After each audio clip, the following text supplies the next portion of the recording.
हां, कुठून आला बा? गिरगावहून आलो. अच्छा, काय त्रास होत होता?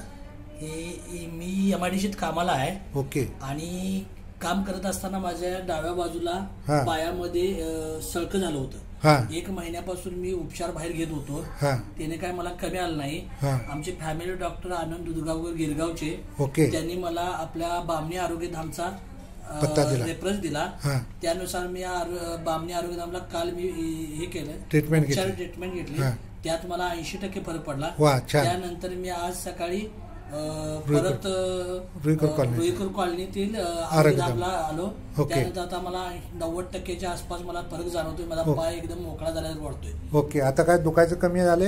हो, पूर्णपणे जवळजवळ दुखायचं कमी आलं. सळकं कमी झाले? हो, पूर्णपणे कमी. ओके, ठीक आहे. आता परत 1-2 वेळा या, कायमचं पूर्ण बंद होईल जाईल. ओके. ओके. हां, कुठून आला? कोल्हापुरात फुलेवाडी. हो. काय नाव? ओंकार निगवेकर. ओंकार, काय त्रास होत होता? कमरेपासून खाली लवणीपर्यंत दुखत होतं मला. कसं दुखत होतं सांगा बघू. मी पडलो होतो कोरोनाच्या पिरियडमध्ये. हां. 2 वर्ष माझं दुखणं चालूच होतं. बर. सगळे औषधे घेतली तरी कमी आलं नाही. हां. तुमच्याकडे ट्रीटमेंट चालू केल्यापासून 8 दिवसात मला 80% फरक पडलेला आहे. वा, छान. काय कमरेपासून पायात दुखत होतं? पायापर्यंत लवणीपर्यंत दुखत होतं, पेंढरीपर्यंत दुखत होतं. अच्छा. आता दुखणं पूर्ण कमी झालं. चालणं बिलणं होतं? काय चालायला होतं? चालायला लंगडत चालत होतं. बर. आणि पाय मांडी विंडी घालत होता? मांडी घालत होतो, उठलो की दुखत होतं. बर. चालता येत नव्हतं. बाकी ठिकाणी कुठे उपचार घेतले? बाकी 1-2 ठिकाणी उपचार घेतले होमिओपॅथिकचे. तात्पुरतं बरं झालं, परत बरं झालं नाही, परत दुखायचं चालू झालं. हा, म्हणजे तेवढासाच फरक आला? तेवढासाच फरक आला. अच्छा, ठीक आहे. आता इथं आल्यानंतर तुम्हाला फरक जाणवतो? 80% फरक पडलाय 8-10 दिवसात. अच्छा, ठीक आहे. परत पुढचा उपचार घ्या मग. ठीक आहे. ओके. बा, कुठून आला? शिये रामनगर. ओके. काय प्रॉब्लेम? माझी हाईट कमी होती. मी पोलीस भरतीला ट्राय करतोय, तर मला स्पोर्टमध्ये 2.5 सेंटीमीटरची सूट आहे आणि मला 2.5 सेंटीमीटर हाईट वाढवायची होती. यासाठी मी 5-6 दिवस मागं आले होते. तर माझी पहिला हाईट 1,49 एवढी होती. तर पहिल्या दिवशी माझी हाईट 1 सेंटीमीटरने वाढली आणि आता 4-5 दिवसात माझी हाईट 1,51.5 सेंटीमीटर झालेली आहे. अच्छा, चांगली गोष्ट आहे. म्हणजे 49 पासून 1,51.5 पर्यंत गेलाय. होय. अच्छा, 2.5 सेंटीमीटर उंची वाढली 4-5 दिवसातच. हा, होय. हा, अच्छा, ठीक आहे. मी दिलेल्या सूचनांचं पालन करा आणि आहारात पण बदल करा. हां, ठीक आहे. ओके.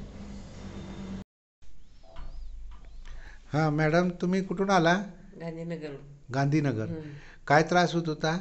कमरपासून खाली पाय दुखत होतं भरपूर म्हणजे चालायलाच येत नव्हतं. एवढा त्रास होत होता? एकदमच चालायलाच येत नव्हतं. 10 मिनिटाला अर्धा तास चालायला लागत होतं. बापरे. हां. आणि इथं आल्यानंतर आज 1 दिवस ॲडमिट करून तुम्ही मला ट्रीटमेंट केल्यानंतर कसं वाटतंय? फरक वाटायला एकदम हलकं झालंय अंग. एकदम मोकळं वाटतंय? मोकळं वाटते. हलका म्हणजे चालायला पण व्यवस्थित यायलंय. चालायला पण व्यवस्थित यायला लागलंय? दम लागल्यासारखं असं काही नाही झालं. नाही दुखत नाहीत. अरे वा, छान. कमरेपासून खाली कमी आहेत. एकदमच कमी आलंय. एकदमच कमी आलंय? अच्छा, किती टक्के तरी? 60-70%? 80% म्हणलं चालेल. 80%? अरे वा, छानच. नाही, आहेच कमीच आहे. एका दिवसातच? एका दिवसात. मग अजूनही ट्रीटमेंटला मध्ये आधी या. हां, येऊन जाते. ठीक आहे.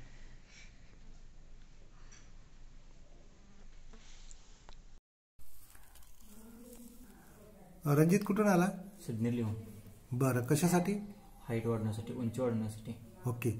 काल किती उंची होती? 162 सेंटीमीटर होती. हो. उपचार केल्यावर किती वाढली? 162.5 झाली. म्हणजे 0.5 सेंटीमीटर वाढली.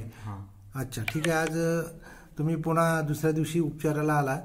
आज टोटल उंची किती झाली? 163 झाली. 163 सेंटीमीटर. म्हणजे एका दिवसाला 1 सेंटीमीटर. 1 सेंटीमीटर वाढली. ठीक आहे. तुम्हाला ही उपचार पद्धती कशी वाटली? एकदम मस्त. एकदम मस्त. एकदम मस्त. विश्वास पटलाय? 100%. हां, विश्वास पटला 100%. हां, ठीक आहे. मग तुम्ही ही उपचार पद्धती पुन्हा पुन्हा फॉलो करा. आणि तुमची 165 उंची पाहिजे ना? हो, 165 भरती, आर्मी भरतीसाठी. हां, ती नक्की तुम्हाला मिळेल. ओके. धन्यवाद. Thank you sir.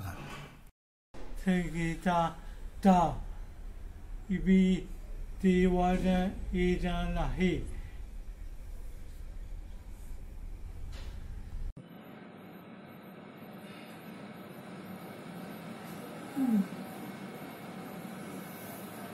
एक. एक. हां, 1 2 3 4 5 हा. 6 7 8 9 9 10 परत एकदा 1 2 3 4 5 6 7 8 9 10 शाबास परत एकदा 1 2 3 4 5 6 7 8 9 10 येस 9 10 9 10 9 10 9 10 9 10 9 10 9 10 9 10 वैभव वैभव वैभव वैभव हा चलो बस